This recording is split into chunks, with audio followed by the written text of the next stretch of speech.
Wolfgang Flight from Censorship. Propaganda does not have to state the truth objectively, but must serve its own interests uninterruptedly. Adolf Hitler. My name is Wolfgang Behl, and I couldn't believe the letter my classmates at the Kaiser Frederick High School were passing out. It was dated September 22nd, 1935. 1. Members of the class are to have no friendly relations with Jews. 2. Don't even say hello to them. 3. Jews are to sit apart from the rest of the class. 4. No German is to work together with Jews on schoolwork. 5. Jews will not participate in hikes and excursions or any other extracurricular activities.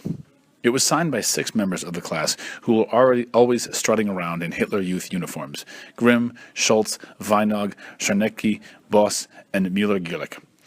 5 non-party members added their signatures: Langenheim, Hoffmann, Schubert, Specken, and Rost. I was shocked. Half of the class was Jewish, and many of my parents' friends were Jewish. For years, my father had been superintendent of the theater in Berlin. We went to opening night performances, and father had the wonderful job of deciding which plays and cabaret acts would be produced. Since Jews were active in the theater, as well as in literature and music and art, they were often in our house. Though we were Lutherans, we judged a person by his or her talents and character, not by religion. At 14, I had already decided I wanted to be a sculptor. Now, as I stood at my desk, I grew angrier and angrier as I reread the letter. I turned around and slammed it on Schultz's desk.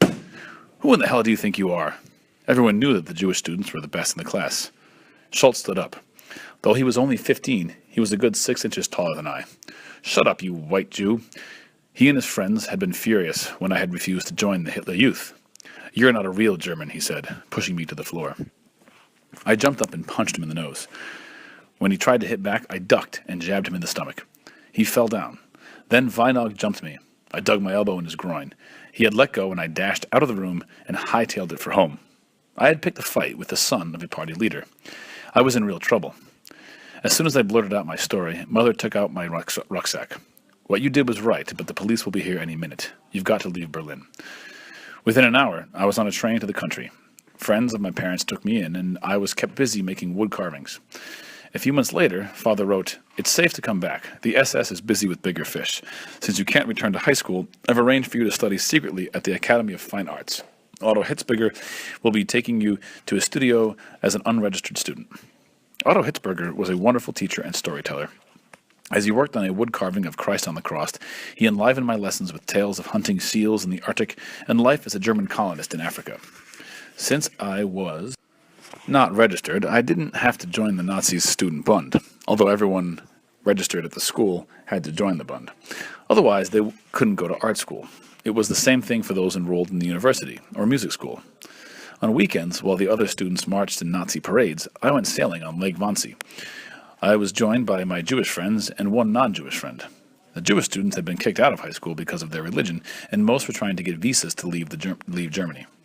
Whenever I walked to school, my eyes were constantly assaulted by Nazi propaganda posters. The colorful drawings were plastered on buildings, billboards, and newsstands. Pictures of blonde, bosomy young women and muscular soldiers exhorted everyone either to breed or to fight for Hitler.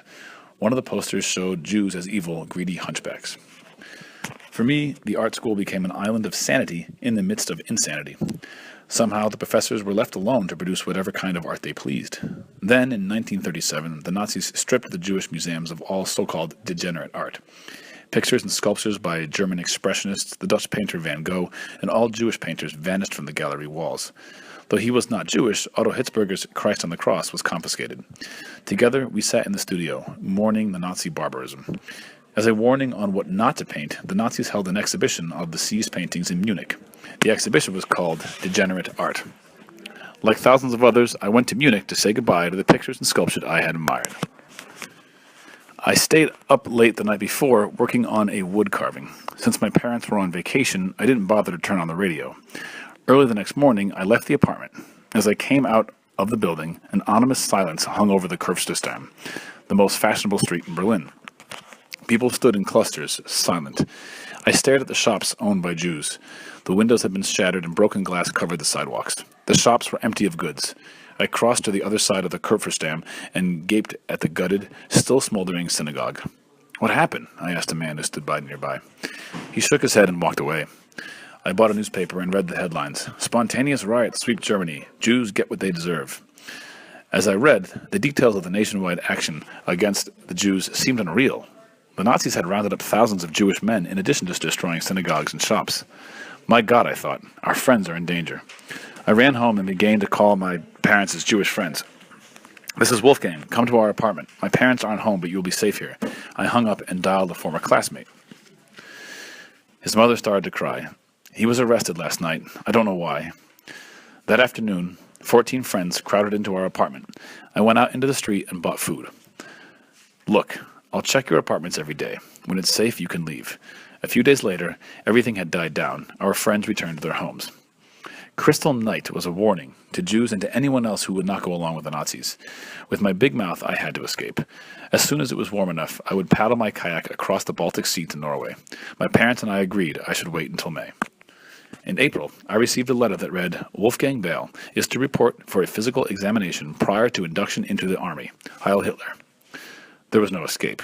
I was strong and muscular from days spent rowing and canoeing. As I stood in the school gym with 300 other young men, I looked like the perfect Aryan, blue-eyed and blonde-haired. I didn't believe in war, and if I passed, I would be forced to fight for a ruler I hated. I would also lose my passport. As soon as they were inducted, soldiers had to turn in their passports. Hitler didn't want anyone escaping to another country. From the eye doctor, I went to the ear doctor. From the ear doctor to someone who checked for flat feet. Finally, I came to the last doctor. He sat like a king on a dais. He looked me over carefully. "What is your occupation?" "Student of sculpture," I said, miserable over the prospect of being in the army. "Do 10 knee bends." I began the exercise. "Stop. There's something wrong. Come up on the platform." He held the stethoscope over my heart. He shook his head. "Too bad. Heart condition. Sorry, you're not fit for service." He stamped my papers. "Unfit for draft. Physical disability." I couldn't believe my luck. The only other person excused from the service was a hunchback. I ran outside. Then I stopped. With a heart condition, I shouldn't be exerting myself. When my mother heard the news, she was happy but alarmed. "We have to see our own doctor right away." Dr. B had treated our family for years. He listened to my heart. "The doctor is crazy, Wolfgang. You're as healthy as an ox, but that's our secret." "As soon as I can borrow the money, you're leaving," my father said. "There's no sense risking a second examination." He also had to find someone who would give me an affidavit to guarantee the American government that the signer would be financially responsible for me. Father wrote to a distant cousin in New York. Wolfgang would like to visit America and meet his American cousin. Since cousin Hans had an eligible daughter, he sent an affidavit and a letter inviting me to come to New York. A Jewish friend gave my father the money for my trip. His son and I were to leave Berlin on the same train. As we sat in the second-class car, anxiously waiting for our 11 p.m. departure, we saw train after train filled with troops heading east. I began to sweat. What if a guard didn't believe my papers and pulled me off the train before I crossed the border? Finally, the train started. I grew nervous each time it stopped and the German police inspected our visas. Several hours later, we stopped at the Dutch border. Each side was heavily guarded. After a thorough inspection, the train crossed the frontier into Holland. Immediately, I smelled the sweet air of freedom. In July, cousin Hans met me on Ellis Island. "Heil Hitler," he said, raising his arm in a Nazi salute. His daughter, a short, blonde-haired girl, seemed embarrassed. "Ah, Germany," he said, as he drove towards his house on Staten Island. "The greatest country in the world. I belong to the German-American Bund," he said proudly. "I contribute to the fatherland." "Do you know what is happening there? What they're doing to Jews and people who disagree with them?" I asked in disbelief. It was dark, and I could see the lights of the skyscrapers outlining Manhattan. "Jews? Who cares about Jews? All I know is Germany is proud again." We stopped at a stone house. Lace doilies covered the arms of the couch. A picture of Adolf Hitler sat on top of an upright piano. "So, how long are you here?" he asked as he filled a stein with beer.